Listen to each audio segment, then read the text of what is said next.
In our line of business, security used to be an inconvenience sometimes, but now it is a necessity all the time. Good day, everyone. I'm very pleased to present to the board, headed by Charles Basilwich, the results and recommendations of our company's security risk assessment. Today, I'm here before you as the Acting Chief Information Security Officer, but by heart, I am the trusted technician you have hired over a decade ago, who later managed the IT Services Department before this promotion to CISO. Having said that, I was with you in the journey of becoming the country's leading consultancy and solutions provider for energy management systems, SCADA, and security. This was possible because of the upper management's clear vision for the future and training its employees with the latest technologies in both information technology and operational technology domains. As a result, we are always a step ahead in the competition when it comes to Internet of Things, data historian, and system integration, which help the country's critical infrastructure operate reliably and securely. Apart from our core technical team's competency, our admin and marketing team's effort enabled us to expand our head office in Winnipeg to branch out in Vancouver and Toronto. We have carved our name and entrusted by the major players in the industry, namely Manitoba Hydro, as well as Energex Renewable at British Columbia for the energy sector, and Rogers in Ontario for telecommunications. As we continue to improve our products and services for these critical infrastructure clients, security has been a growing concern. As such, this security risk assessment and recommendations, which I'm about to discuss to you, is critical so that you can make an informed decision moving forward.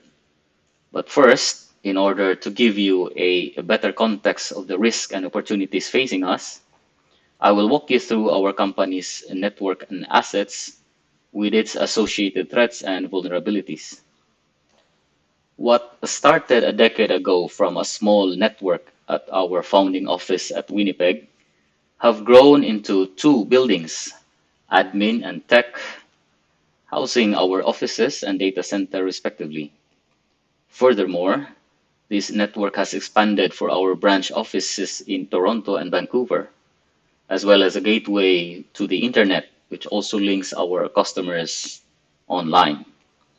We have established a layered network to isolate our computing infrastructure from the corporate data. For instance, our external server is in this cluster, while our internal servers are in an inside separate internal segment. We run a myriad of software applications to operate our business, ranging from operating systems, office tools, to our proprietary Internet of Things application and a vendor-specific EMS SCADA running industrial protocols. Though we have an existing security tool for computer endpoint protection and monitoring, these may need enhancement to address modern threats and compliance to government security regulations. To better understand software-related threats, our company data flow has been modeled using Microsoft Threat Modeling tool.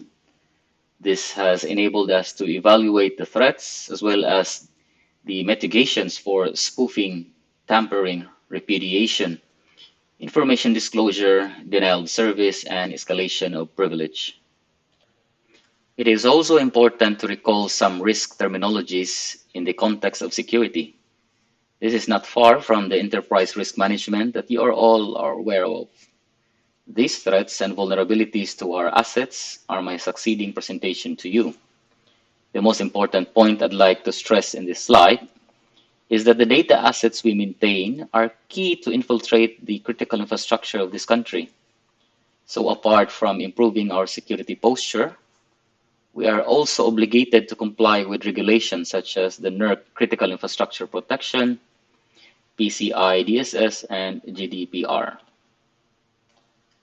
The first step in the assessment was the inventory of our assets covering information, software, services, equipment, facilities, and of course, people.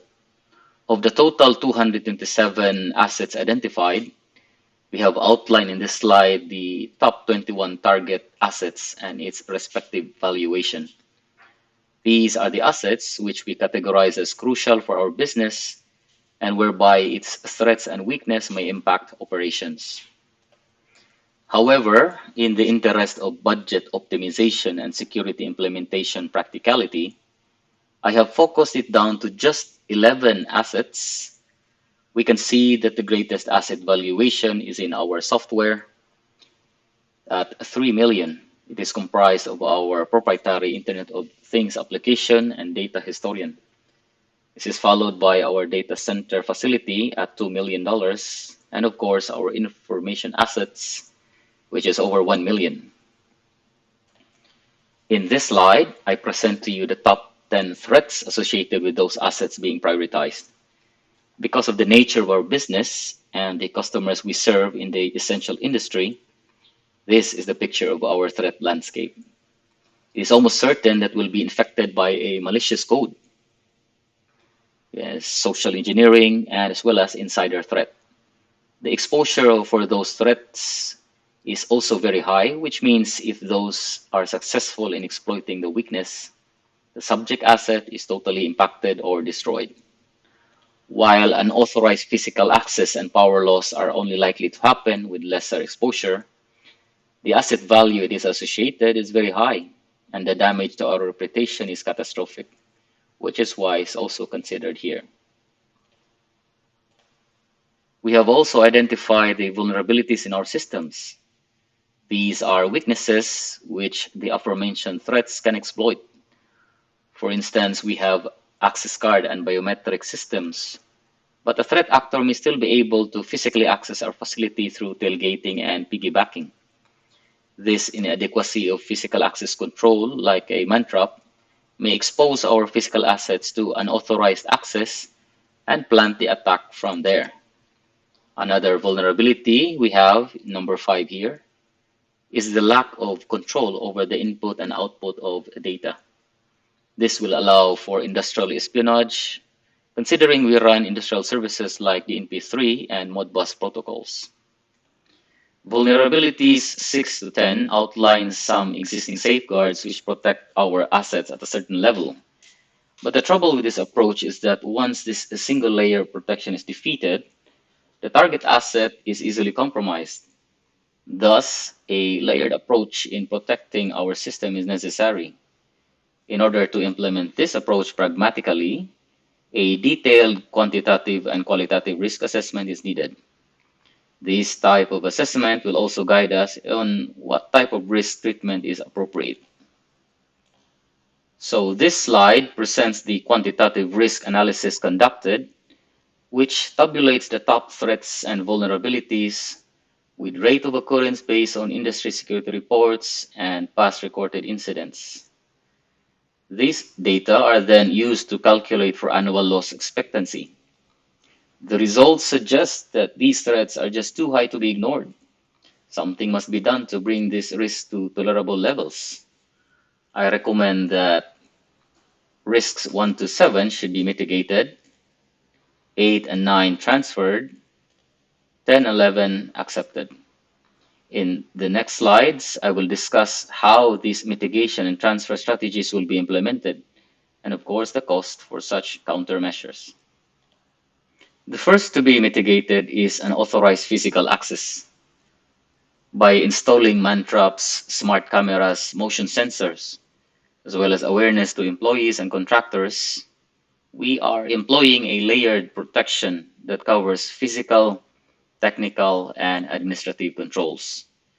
In security terms, this is called defense in depth.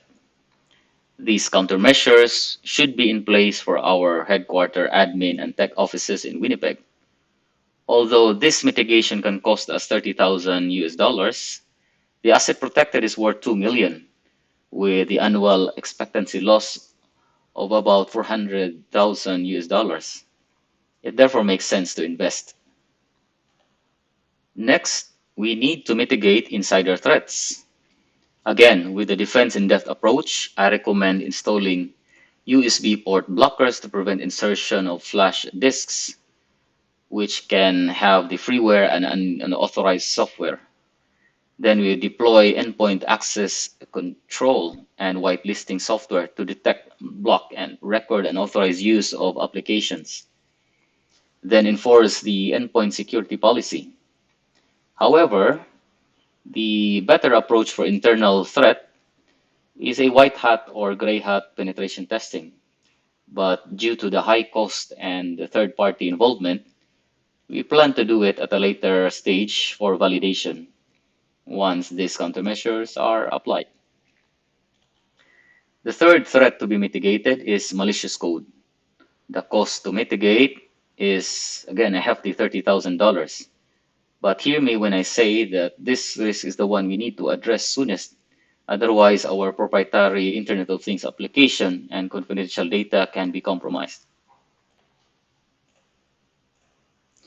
The recommendation is to upgrade to next generation firewall from a reputed and leading security vendor like Palo Alto. This is a very powerful firewall that can enforce application level access rules with intrusion prevention systems and detection system, network anti-malware and anti-spyware, can also integrate with Active Directory for only the allowed users to access the application, plus content filtering.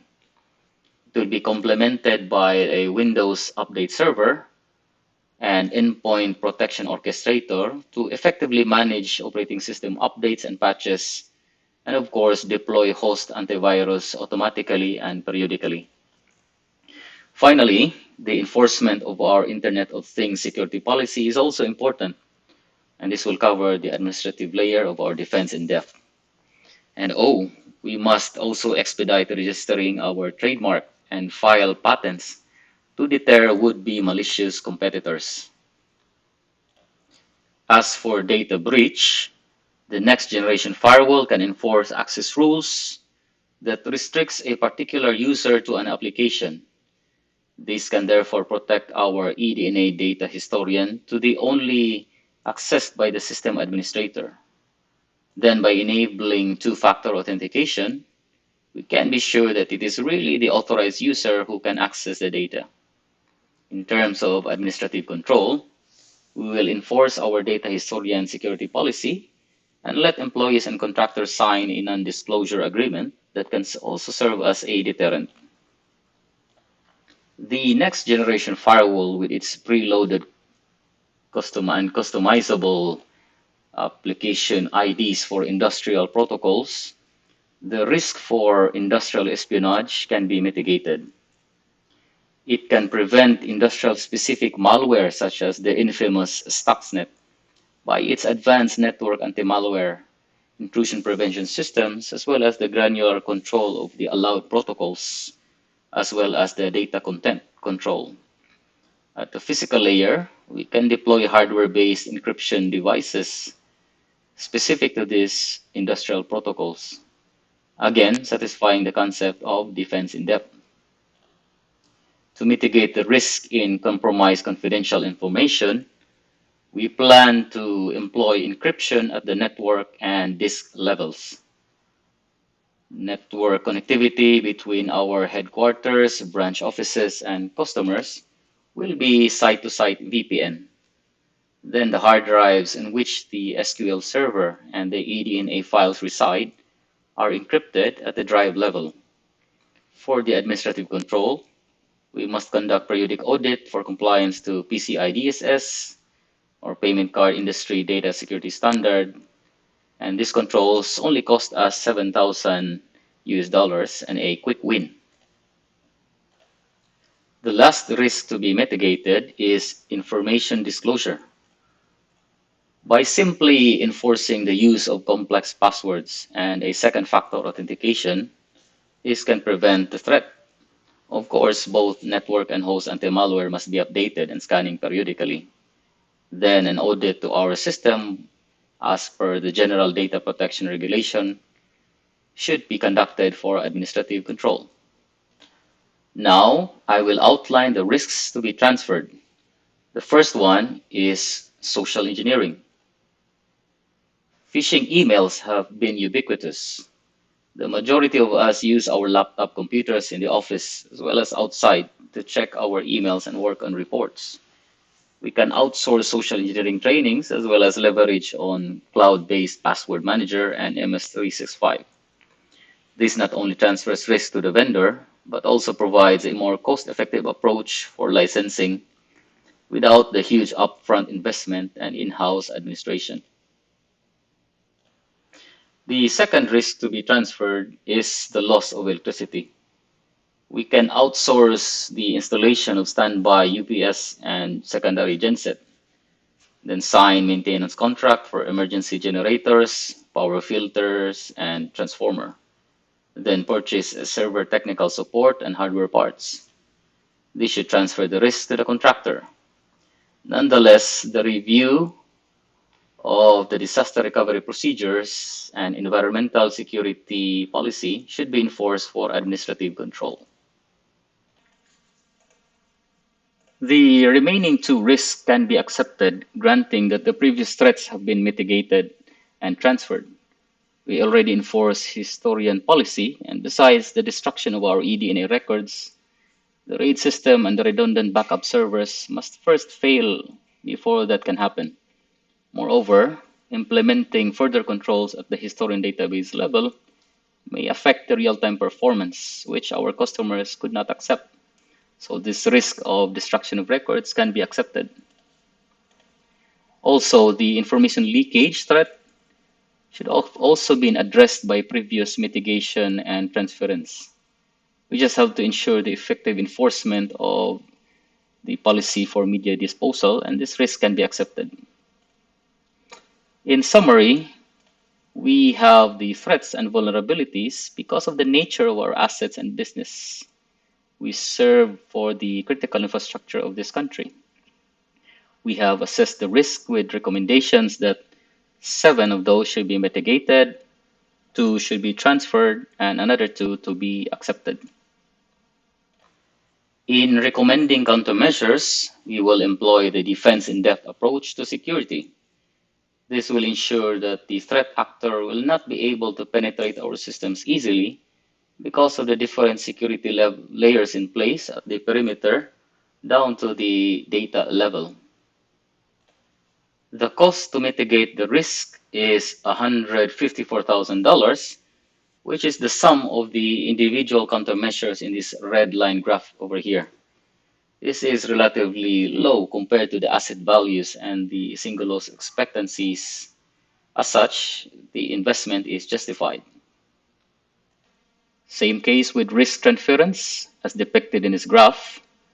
The risk transference cost is justified compared to the asset values and SLE, ALE calculations. I hope you have been enlightened and can make an informed decision based on this presentation. This board has always been supportive on security matters, so I am confident of your approval for the needed security enhancement budget for the year. It has taken us a decade to build this reputation, but only a few minutes of cyber incident to ruin it. So thank you all for your time in these few minutes listening to me.